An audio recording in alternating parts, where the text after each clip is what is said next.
I had a lot of support when it came to academics in and out of the school. So for example, the personal statement that I submitted, I think it went through something like anywhere between 15 to 20 different reviews from, different teachers in school. You got 5 choices as part of UCAS.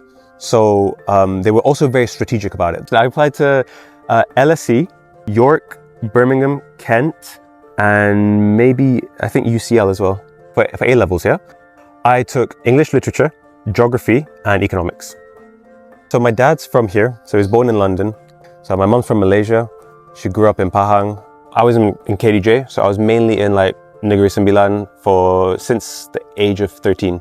In KTJ, you see good role models, the other guys a year or two younger, they're going off to good unis and everything, or they're loving life. So you pick up these good habits. You can sort of choose which one you want to emulate, who you want to emulate. You learn what your limits are from a young age. At least for me, right? This is my journey. You learn what's important. I learned what was important. I learned my limits. I learned what I was interested in. I learned what role models were like as well from a young age. Like some of these guys were really, really cool.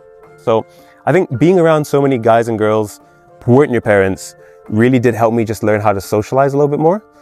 And I think just pick up on habits that I deemed good for me.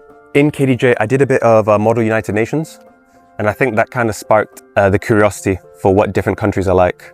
It was all about expressing yourself. It's about putting your thoughts into a cohesive manner. Aside from that, I did cross country.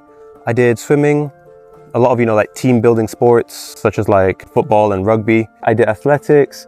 I think sports is another thing that helps to feel good about life because of all the dopamine release, because of the social aspect of it. And thirdly, because when you practice something and you get better at it, of course you feel better, like you feel good. And I joined forensics. Forensics in KTJ, it's like a expressive art society. That was really cool. You met people, you expressed like a creative, poetic side to yourself. In KTJ, the teachers are of high quality, the curriculum is of high quality, and you can sort of see that from the acceptance rates of the students to, universities that people would deem of, like a good quality as well.